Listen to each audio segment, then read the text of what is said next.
जैसा कि आप लोगों को मालूम होगा कि 28 जनवरी को झारखंड कर्मचारी चयन आयोग के द्वारा सीजीएल परीक्षा का आयोजन किया गया था। लेकिन आपको मालूम होगा कि जो अभ्यर्थी थे, जो परीक्षार्थी थे, परीक्षा सेंटर में जाने से पहले जो है क्वेश्चन पेपर लीक हो गया। और केवल क्वेश्चन पेपर लीक नहीं हुआ, क्वेश्चन के साथ जो है आंसर की भी जो है व्हाट्सएप और सोशल मीडिया में वायरल हो रहा था। इसका विरोध जो है आसू पार्टी की तरफ से भी किया गया, कई जन संगठनों की तरफ से भी किया गया।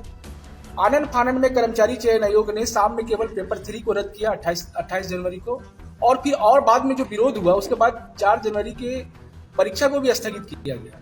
हमारे आसू पार्टी के जो सुप्रीमो हैं, उन्होंने विधानसभा के विशेष सत्र पर इस मामला को जो है गंभीरपूर्ण मामला को गंभीरता से उठाया और इसकी जांच की मांग की, दोषियों पर कार्रवाई का मांग किया गया। लेकिन सरकार जो है दोषियों को बचाने के लिए एक सदस्यीय एसआईटी का गठन किया है। उस एक सदस्यीय एसआईटी से हम लोग संतुष्ट नहीं है, क्योंकि ये जो धांधली का जो मामला है, झारखंड कर्मचारी चयन आयोग में पेपर लीक का जो मामला है, ये केवल झारखंड राज्य से जुड़ा हुआ नहीं है। इसके तार जो है पड़ोसी राज्यों से भी जुड़ा हुआ है। इसमें कई बड़े रैकेट शामिल है, बड़े बड़े कोचिंग संस्थान और बड़े बड़े लोग इसमें शामिल है, बड़े बड़े सरकार के लोग भी इसमें शामिल है। इसीलिए हम लोग इस पूरे परीक्षा प्रक्रिया की जांच जो है सीबीआई से कराना चाहते हैं, क्योंकि ये झारखंडी अभ्यर्थियों का अधिकार का मामला है, उनके सम्मान का मामला है, उनके रोजगार से जुड़ा हुआ मामला है। जिस प्रकार रोजगार को छीनने की साजिश की जा रही है और बड़े बड़े रैकेट जो है, अभी आपने देखा होगा कि लोकसभा में ये मामला उठाया गया रांची के सांसद के द्वारा। उन्होंने स्पष्ट बताया कि एक एक सीट को जो है 15 से 25 लाख और 30 लाख में बेचने का साजिश रचा गया था। आप देखे होंगे कि रिंग रोड में, रांची के रिंग रोड में बड़ा बड़ा रैकेट इस पर काम कर रहा था। तो हम लोगों का ये मानना है कि एसआईटी से ये मामला हल नहीं होना है, इसकी जांच सीबीआई से होनी चाहिए। और सीबीआई से जांच होने के साथ साथ ये भी एक मामला है कि जो अभ्यर्थी, जो छात्र प्रतिनिधि झारखंड कर्मचारी चयन आयोग के तानाशाही रवैये के खिलाफ आंदोलन कर रहे थे, विरोध कर रहे थे, जो लोकतांत्रिक और संवैधानिक तरीके से था, उस पर लाठीचार्ज किया गया। इससे भी सरकार और अधिकारी नहीं रुके कर्मचारी चयन आयोग के। उन लोगों के ऊपर जो है गलत तरीके से, मनमानी तरीके से जो है एफआईआर किया गया। एफआईआर जो है एजेंसी पर होना चाहिए, जो एजेंसी परीक्षा को कंडक्ट किया है झारखंड कर्मचारी चयन आयोग के माध्यम से, उस पर कोई कार्रवाई अभी तक नहीं हुई है। और कार्रवाई जो है अभ्यर्थियों पर, आवाजों को उठाने वाले, अधिकारों के सवाल खड़ा करने वाले युवाओं पर किया जा रहा है। तो उसका हम लोग निंदा करते हैं और मांग करते हैं कि उस प्राथमिकी को तुरंत हटाया जाए। और साथ ही साथ झारखंड कर्मचारी चयन आयोग के अध्यक्ष और जो भी अधिकारी हैं, अध्यक्ष के सचिव, एग्जामिनेशन कंट्रोलर जो भी हैं, उन सब पर प्राथमिकी दर्ज हो, उनको जो है तुरंत बर्खास्त किया जाए। और जो एग्जाम कंडक्ट करने वाली एजेंसी है उसको तुरंत जो है ब्लैक लिस्टेड किया जाए। और उस पर जो झारखंड सरकार ने प्रश्न पत्र लीक कानून बनाया है उसके तहत जो है उस पर कानूनी कार्रवाई होनी चाहिए। इन सारे सवालों को लेकर हम लोग जो है लगातार चरणबद्ध आंदोलन करेंगे। हम लोगों का जो पहला आंदोलन है वो 12 फरवरी को है, जहां पर हम लोग कॉलेज और विश्वविद्यालयों में छात्रों के बीच जाएंगे, क्योंकि ये उन्हीं की लड़ाई है, उनका अधिकार और न्याय का सवाल है। छात्रों के बीच में जाके हम लोग सिग्नेचर कैंपेन करेंगे और आंदोलन में शामिल होने का उनसे आह्वान करेंगे। उसके बाद हम लोग 13 तारीख को पूरे राज्य में जिलावार संध्या शाम में मसाल जुलूस निकालेंगे और मसाल जुलूस के माध्यम से सरकार को कहेंगे कि तुरंत आप निर्णय लो, तुरंत जो है सीबीआई जांच का आदेश दो। अगर कार्रवाई नहीं होती है तो 15 तारीख को हम लोग सभी जिला के उपायुक्त को माननीय मुख्यमंत्री के नाम मांग पत्र देंगे। और फिर भी कार्रवाई अगर नहीं होता है तो राज्य स्तरीय विरोध प्रदर्शन जो है महामहिम राज्यपाल राजभवन के समक्ष जो है विशाल प्रदर्शन इस मांग को लेकर किया जाएगा।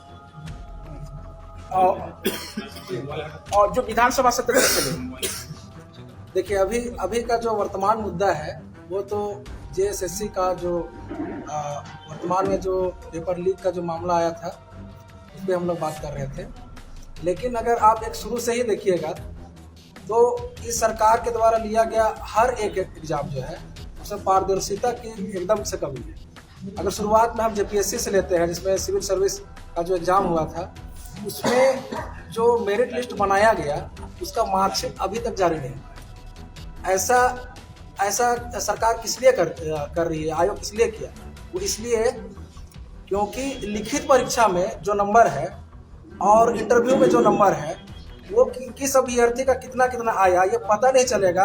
और उसी के आधार पर अगर बिना मार्क्स जारी किए अगर उसको मेरिट लिस्ट घोषित किया जाता है तो कहीं ना कहीं इसमें आयोग या तो सरकार की ये मंशा है कि जिस अभ्यर्थी का वो सिलेक्शन कराना चाहते हैं उसी का सिलेक्शन होगा।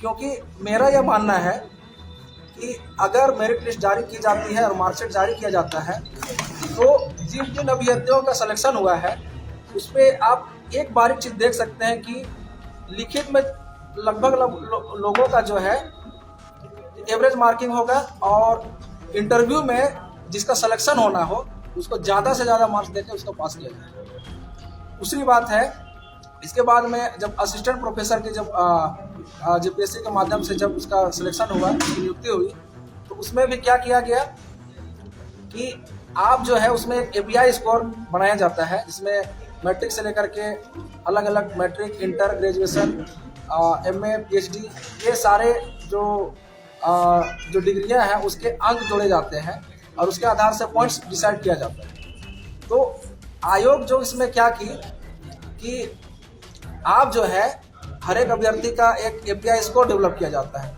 वो एपीआई स्कोर पब्लिक डोमेन में डाला तो गया, लेकिन इस तरीके से डाला गया कि कोई भी अभ्यर्थी जो है अपना जो कॉम्पिटिटिव या अपना जो कॉम्पिटिटर है उसका एपीआई स्कोर नहीं देख सकता है। आप अपने स्तर से अपना यूजर आईडी डालिए, पासवर्ड डालिए और अपना मार्क्स देखिए और खुश हो जाइए। इसका मतलब ये है कि अगर किसी को उसमें अगर नंबर बढ़ाना हो या कम करना हो तो ये काम वहाँ पर उसके लिए खिड़की खोली रखी गई थी। खिड़की इस तरीके से खोली गई थी कि उस पर जो है कि अपना नंबर अगर ये करना है तो जो एक्सपीरियंस से जो एपीआई स्कोर जो डेवलप होता है और साथ ही साथ जो आपका पब्लिकेशन का नंबर है उसका बाद में भी उसको दावा कर सकते थे, उसको जोड़ सकते थे, या उसके लिए आयोग पे जो भी प्रक्रिया के माध्यम से आप अपना जुड़वा सकते थे। तो इस पे ये है कि बहुत बार इस पे ये देखा गया कि जो झारखंड का जो जेपीएससी जो है ये आयोग क्या की है कि जिसका जो यूजीसी का गाइडलाइंस है, जिसमें कि उसमें यूजीसी कहती है कि जो यूजीसी केयर लिस्ट में है उसका नंबर को एपीआई स्कोर में ऐड किया जाता है, लेकिन इसमें है कि आनन फानन में लोकल सबको भी जोड़ के इस पे नंबर बढ़ाने का काम किया गया है। मैंने बहुत अभ्यर्थियों से मिला और उनकी ये शिकायत रही, लेकिन उनका सुनने वाला कोई नहीं है। दूसरी ये बात है कि हम लोग को ये तो रही जेपीएससी की बात। अब देखिए कि जेएसएससी के द्वारा जो एग्जाम लिया गया उसमें भी अभी वर्तमान का मुद्दा जो कर्मचारी चयन आयोग के जरिए जो अभी जो सीजीएल का जो एग्जाम था उसमें तो पेपर लीक एकदम पूरे सामने आ गया, लेकिन इससे पहले भी जो नगर पालिका का जो एग्जाम हुआ था उसमें भी यही घटना हुई। तो कहीं ना कहीं मेरा यह मानना है कि आयोग भी इसमें मिला हुआ है और कहीं ना कहीं सरकार का मौन समर्थन उसको प्राप्त है। अगर सरकार का मौन समर्थन इसमें प्राप्त नहीं होता तो जैसे ही पेपर लीक का मामला आया वो तुरंत कार्रवाई करती और जो भी दोषी है उसको गिरफ्तार करने के लिए या तो सीबीआई जांच के लिए या तो ये जो एसआईटी जो अभी जो गठन किया गया है वो शुरू में ही प्रयास करती। तो इससे ये पता चलता है कि अगर आप उसमें दोषी नहीं है या आपकी मौन सहमति नहीं है तो आप जल्द से जल्द दोषियों को गिरफ्तार करते। लेकिन अभी जो एसआईटी गठित किया गया उसके लिए हमारे जो आजसू के जो सुप्रीमो है माननीय सुरेश दा, उन्होंने जब विधानसभा में बात रखी तब जाके सरकार है जो कि मजबूरी में एसआईटी गठन की। लेकिन इस एसआईटी से भी बहुत ज्यादा कुछ होने वाला नहीं है, क्योंकि ये जो तार है या जो घोटाले का जो तार है वो विभिन्न राज्यों से भी जुड़ा हुआ है। तो हम सरकार से ही मांग करेंगे कि जो आंदोलनकारी जो छात्र थे जिसको दबाव में आके एसआईटी गठन किया गया और इस पर केस लगाया गया है, तो वो जो केस है उसको रद्द किया जाए और इसकी अभी का जो पेपर लीक का मामला है उसकी जांच सीबीआई को सौंपी जाए। बस यहीं तक बोल के हम अपना वक्तव्य बंद करें।